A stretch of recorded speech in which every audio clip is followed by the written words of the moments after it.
വലിയ സംഘർഷം കേരളത്തിലെ സർവകലാശാലകളിൽ നടക്കുകയാണ്. അടുത്ത റൗണ്ടിൽ വരാം. ഇതിപ്പോ കേരള സർവകലാശാല നമ്മളൊരു സ്പെസിമെനായി എടുത്താൽ മതി. മറ്റ് സർവകലാശാലകളിലും സമാനമായ സാഹചര്യം ഓരോരോ ഘട്ടങ്ങളിൽ ഉണ്ടാവുന്നുണ്ട്. ഇവിടെ ഇപ്പോ വൈസ് ചാൻസലർ ഏകപക്ഷീയമായി എടുത്ത തീരുമാനത്തെ സിൻഡിക്കേറ്റ് റദ്ദാക്കി എന്നുള്ളതാണ് സിൻഡിക്കേറ്റിന്റെ വേർഷൻ. പക്ഷെ സിൻഡിക്കേറ്റ് ചേർന്നത്, അതായത് VC ഡിസോൾവ് ചെയ്ത് കഴിഞ്ഞ് സിൻഡിക്കേറ്റ് തുടർന്നതേ നിയമപരമല്ല എന്നുള്ളതാണ് VCയുടെ നിലപാട്, താൽക്കാലിക VCയുടെ അല്ലെങ്കിൽ VCയുടെ ചുമതല വഹിക്കുന്ന ആളുടെ നിലപാട്. ഇതിന്റെ നിയമവശം എന്നുള്ളതിനപ്പുറത്ത് ഇതിന്റെ രാഷ്ട്രീയ വശവും ഉണ്ടല്ലോ. സർവകലാശാല ഭരണം പ്രതിസന്ധിയിലാവുകയാണോ? എന്തു തോന്നുന്നു? അല്ല, സർവകലാശാല ഭരണങ്ങളും കേരളത്തിലെ ഉന്നത വിദ്യാഭ്യാസ മേഖലവും വർഷങ്ങളായിട്ട് പ്രതിസന്ധിയിലാണല്ലോ. 13 സർവകലാശാലകളിൽ 12 സ്ഥിരം VC ഇല്ല. 66 ആർട്സ് ആൻഡ് സയൻസ് കോളേജുകൾ സർക്കാരിൻ്റെ ഉള്ളതിൽ 65 സ്ഥലത്ത് പ്രിൻസിപ്പളും ഇല്ല വർഷങ്ങളായിട്ട്.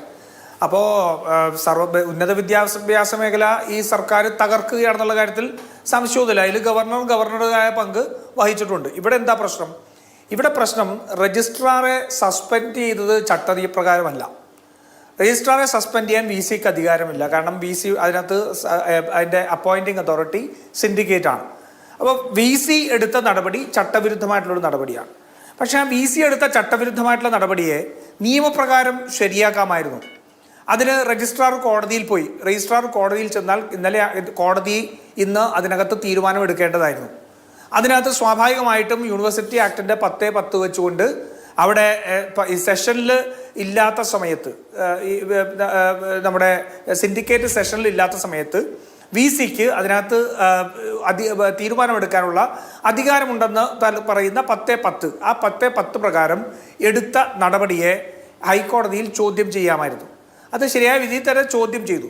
പക്ഷെ അത് ചോദ്യം ചെയ്ത് അത് പരിഗണിക്കേണ്ട സമയത്തിന് മുൻപ് ഹൈക്കോടതി നടത്തിയ 1-2 പരാമർശങ്ങൾ കണ്ടപ്പോൾ തങ്ങൾക്ക് തിരിച്ചടി ലഭിക്കും എന്ന് കണ്ടുകൊണ്ട് ആ സസ്പെൻഷനെ റദ്ദാക്കുന്നതിന് വേണ്ടി ചട്ടവിരുദ്ധമായ രീതി ഇവിടെ രജിസ്ട്രാറും അതിന് നേതൃത്വം കൊടുക്കുന്ന സർക്കാരിൻ്റെ ഉൾപ്പെടെയുള്ളവർ അത് സ്വീകരിച്ചു എന്നുള്ളതാണ്. അപ്പോൾ രജിസ്ട്രാറെ സസ്പെൻഡ് ചെയ്ത നടപടിയും ചട്ടവിരുദ്ധമായിരുന്നു. അത് ആ സസ്പെൻഷൻ റദ്ദാക്കാൻ വേണ്ടി എടുത്ത നടപടിയും ചട്ടവിരുദ്ധമാണെന്നുള്ള കാര്യത്തിൽ തർക്കമില്ല. കാരണം സിൻഡിക്കേറ്റ് കൂടി അവിടെ വെച്ച് അതിൻ്റെ അധ്യക്ഷയായിട്ടുള്ള വൈസ് ചാൻസലർ അതിൽ നിന്ന് ഇറങ്ങിപ്പോയി, യോഗം അവസാനിപ്പിച്ച് ഇറങ്ങിപ്പോയി കഴിഞ്ഞാൽ പിന്നെ രണ്ടാമത് ആരെങ്കിലും ഒരാളെ അധ്യക്ഷയായിക്കൊണ്ട് ആ തീരുമാനം എടുക്കുന്ന രീതി ശരിയായ നടപടിയല്ല. എന്ന് മാത്രമല്ല, അതിന് സാധുത ലഭിക്കണം എന്നുണ്ടെങ്കിൽ ആ തീരുമാനം വൈസ് ചാൻസലർ അംഗീകരിക്കണം എന്നുള്ളതാണ് ചട്ടം. ആ ചട്ടം പോലും പാലിക്കപ്പെടാൻ ഇപ്പോൾ പറ്റില്ലല്ലോ. അപ്പോൾ അത്തരത്തിലുള്ള രീതിയിൽ ഇന്ന് അതിനെ മുഴുവൻ ഒരു സങ്കീർണതയിലേക്ക് ഈ സർക്കാരും ആൾക്കാരും ഇതിന്റെ കേവല സാങ്കേതികത്വം മാത്രമേ കോൺഗ്രസ് കാണുന്നുള്ളൂ. അപ്പോ ഇപ്പോഴത്തെ താൽക്കാലികമായി നിയമിതരായിരിക്കുന്ന VCമാർ ഗവർണറുടെ ഡയറക്റ്റ് കൺട്രോളിലോ അണ്ടർ ഡയറക്ഷനിലോ ആണ്. ഗവർണർ നാഗ്പൂരിന്റെ ഡയറക്ഷനിലാണ്. അപ്പോൾ അതാണ് നമ്മുടെ സർവകലാശാലകളിൽ വരുന്നത്. ഇതിന്റെ സാങ്കേതികത്വം മാറ്റിവെച്ചാൽ എന്നാ പിന്നെ അതങ്ങ് നടന്നോട്ടെ എന്നാണോ? അല്ല, ഞാൻ അതിലേക്ക് എത്താം. ഞാൻ അതിനു മുമ്പ് ഇതിനകത്ത് ഈ നടന്നിരിക്കുന്ന സംഭവങ്ങളെ കുറിച്ച് ഞങ്ങളുടെ നിലപാട് പറയണമല്ലോ.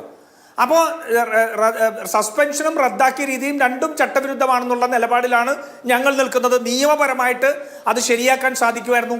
ഇന്ന് ഹൈക്കോടതി ആ വിധി പരിഗണിച്ചിരുന്നെങ്കിൽ അവിടെ whether the syndicate is in session എന്നുള്ള ചോദ്യം തന്നെ ഉയരുമായിരുന്നു. അങ്ങനെയുള്ളൊരു സമയത്ത് ധീർത്തി പിടിച്ച് ഇത്തരത്തിലുള്ള തീരുമാനമെടുക്കേണ്ട സാങ്കത്യം എന്താണെന്നുള്ള ചോദ്യം ഉയർത്താൻ കഴിയുമായിരുന്നു. VCക്ക് രജിസ്ട്രാറെ സസ്പെൻഡ് ചെയ്യാനുള്ള അധികാരമുണ്ടോ എന്നുള്ള കാര്യം ചോദ്യം ചെയ്യാൻ കഴിയുമായിരുന്നു. അപ്പോൾ വൺസ് ഫോർ ഓൾ ഇതിനകത്ത് മറ്റ് യൂണിവേഴ്സിറ്റികളിൽ പോലും ഇത്തരത്തിലുള്ള പ്രശ്നം ഉണ്ടായിക്കഴിഞ്ഞാൽ അത് പരിഹരിക്കാൻ കഴിയുന്ന രീതിയിൽ ഹൈക്കോടതിയുടെ നിയമപ്രശ്നം പരിഹരിക്കാൻ കഴിയുമായിരുന്നു. പക്ഷെ അതിന് ചെയ്യാതെ ഹൈക്കോടതിയിൽ നിന്ന് തിരിച്ചടി കിട്ടുമോ എന്നുള്ളത് ഭയന്നുകൊണ്ട് ഇവർ നടത്തിയത് വീണ്ടും ചട്ടവിരുദ്ധമായിട്ട് മാറുകയാണ്.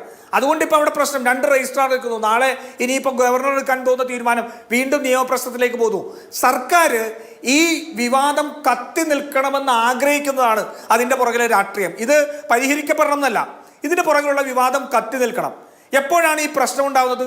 നിലമ്പൂർ സർക്കാർ വലിയ രീതിയിൽ പരാജയപ്പെടുന്നു. CPM LDF പരാജയപ്പെടുന്നു. 23-ാം തീയതിയാണ് തെരഞ്ഞെടുപ്പ് വിധി വരുന്നത്. ആ വിധിക്ക് ശേഷം ഈ പ്രശ്നം 24-ാം തീയതി സെനറ്റിലെ ഈ തർക്കം ഉണ്ടാവുകയാണ്. അന്ന് മുതൽ നമ്മുടെ മാധ്യമങ്ങൾ മുഴുവൻ ഈ യൂണിവേഴ്സിറ്റിയിലേക്ക് ചർച്ച തിരിച്ചല്ലോ. ഈ സർക്കാരിന്റെ കെടുകാര്യസ്ഥതയും ഭരണവിരുദ്ധ വികാരവും വിചാരണ ചെയ്ത നിലമ്പൂരിലെ തെരഞ്ഞെടുപ്പിൽ സർക്കാർ പ്രതിരോധത്തിലാവുമ്പോൾ രക്ഷാപ്രവർത്തനത്തിന് വേണ്ടി ഗവർണർ വരികയാണ്. അങ്ങിപ്പോ പറയുന്നു ഗവർണർ RSSന്റെ നോമിനിയാണ്, നാഗ്പൂരിൽ നിന്നുള്ള നിർദ്ദേശമാണ്. അഭിലാഷൻ, ഞാനൊരു ചോദ്യം ചോദിക്കട്ടെ. എൻ്റെ പ്രിയ സുഹൃത്തായിട്ടുള്ള ശ്രീ സമ്പത്ത് ഉൾപ്പെടെ പരിമിതപ്രജ്ഞനായിട്ടുള്ള നേതാവാണ്, MP ആയിട്ട് സർക്കാരിന്റെ പ്രത്യേക ചുമതല വഹിച്ച് സംഘടനാ പ്രവർത്തനത്തോട് വളർന്നു വന്ന നേതാവാണ്. ഇദ്ദേഹം ഉൾപ്പെടെയുള്ള കേരളത്തിലെ CPMന്റെ നേതൃത്വത്തിന് രാജേന്ദ്ര അർലേക്കർ എന്ന് പറയുന്ന ഈ ഗവർണർ രാഷ്ട്രീയം എന്ന് എന്താണെന്ന് അറിയാതിരുന്നതാണോ? അഭിലാഷ്, ഒരുപക്ഷെ ഞാൻ തന്നെ അങ്ങയോടൊപ്പം ചർച്ച ചെയ്തിട്ടുണ്ടോ എന്ന് എനിക്ക് സംശയമുണ്ട്. ഈ ഗവർണർ കേരളത്തിൽ വന്നപ്പോൾ അന്ന് തന്നെ ഞങ്ങൾ ഉയർത്തിയല്ലോ. ഈ ഗവർണർ സംഘപരിവാറിന്റെ തീവ്ര നിലപാടുള്ള ആളാണ്. ഇന്ത്യയുടെ സ്വാതന്ത്ര്യ സമരം പോലും സായുധ വിപ്ലവത്തിലൂടെ നേടിയതാണ്, സത്യാഗ്രഹ സമരത്തിലൂടെ നേടിയതല്ല എന്ന് നിലപാടെടുത്തിരുന്ന ഒരു ഗവർണറാണ്. ഇദ്ദേഹത്തെ ഞങ്ങൾക്ക് RSSകാരനായിട്ട് മാത്രമേ കാണാൻ സാധിക്കുകയുള്ളൂ. ഗവർണർ എന്ന നിലയിൽ അദ്ദേഹത്തെ എടുക്കുന്ന നിലപാടുകൾ പ്രശ്നാധിഷ്ഠിതമായ ഞങ്ങൾ നിലപാടെടുക്കുമെന്ന് ഞങ്ങൾ തുറന്നു പറഞ്ഞല്ലോ. ഞങ്ങൾക്ക് ഇയാളുടെ രാഷ്ട്രീയം എന്താണെന്ന് വളരെ കൃത്യമായിട്ട് ബോധ്യപ്പെട്ടല്ലോ.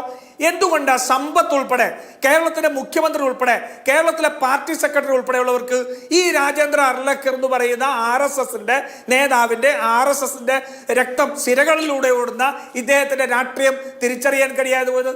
എടുത്ത് തലയിൽ വെച്ചുകൊണ്ട് നടന്നല്ലോ. ഈ പിണറായി വിജയനല്ലേ ഈ ഗവർണർക്ക് കേരളത്തിൽ എന്തോ വികസനോന്മുഖമായിട്ട് എന്തോ പോസിറ്റീവ് പൊളിറ്റിക്സിന് നേതൃത്വം കൊടുക്കുന്നുള്ള രീതിയിൽ നിർമ്മലാ സീതാരാമനുമായിട്ട് പോയി ചർച്ച നടത്താൻ കൂടെ കൊണ്ടുപോയത്? ഈ അർലേക്കറെ കുറിച്ചല്ലേ, അല്ലെ ഒരു മിനിറ്റ്, ഈ അർലേക്കറെ കുറിച്ചല്ലേ പാർട്ടി സെക്രട്ടറി ആയിട്ടുള്ള MV ഗോവിന്ദൻ ദേശാഭിമാനിയിൽ പുകഴ്ത്തിക്കൊണ്ട് ലേഖനം എഴുതിയത്? ഈ അർലേക്കർ അല്ലേ പിണറായി വിജയന്റെ പിറന്നാളിന് ക്ലിഫ് ഹൗസിൽ ഭാര്യാസമേതനായി എത്തി പട്ടും പുടവയും എല്ലാം കൊടുത്തത്? ഞങ്ങൾ എടുത്ത നിലപാടെന്താ? ആദ്യം തന്നെ ഇദ്ദേഹം RSSകാരനാണ്. അദ്ദേഹം ഗവർണർ എന്ന പദവിയിൽ എത്തിയിരിക്കുന്നതിനെ സംബന്ധിച്ചിട്ടുള്ള നടപടിക്രമങ്ങളെ ഞങ്ങൾ വീക്ഷിക്കും. പക്ഷെ ആശയപരമായി സൗഹാർദ്ദത്തിന് ഒന്നും ഞങ്ങളില്ല എന്നുള്ള നിലപാട് ഞങ്ങൾ എടുത്തല്ലോ. പക്ഷെ അതില്ലാതെ എടുത്ത് തലയിൽ വെച്ചുകൊണ്ട് നടന്നു. അത് കേവലം യാദൃശ്ചികമല്ല അഭിലാഷ്, ഇത് ഒരു രക്ഷാപ്രവർത്തനത്തിന്റെ ഭാഗമാണ്. ഞാൻ നേരത്തെ സൂചിപ്പിച്ച പോലെ സർക്കാർ പ്രതിസന്ധിയിലാവുമ്പോൾ നേരത്തെ ആരിഫ് മുഹമ്മദ് ഖാൻ ഉൾപ്പെടെ ചെയ്തിരുന്ന പോലെ ആ സർക്കാരിനെ വിവാദങ്ങളിൽ നിന്ന് രക്ഷിക്കാൻ മറ്റൊരു വിവാദത്തിലേക്ക് വഴിതിരിച്ചുവിടും. അതുകൊണ്ട് ഈ പ്രശ്നം പരിഹരിക്കപ്പെടരുത് എന്ന് സർക്കാരാണ് ഏറ്റവും കൂടുതൽ ആഗ്രഹിക്കുന്നത്. നിഴൽ യുദ്ധമാണ് എന്ന പോയിന്റ് കോൺഗ്രസിന്. സർക്കാരിനെ രക്ഷിക്കാനാണ് അടിയൻ ലച്ചിപ്പോം എന്ന മട്ടിൽ ഗവർണർ ചാടി വീണത് എന്ന് കോൺഗ്രസിന് അഭിപ്രായമുണ്ട്. നമുക്ക് അതൊക്കെ ചർച്ച ചെയ്യാം.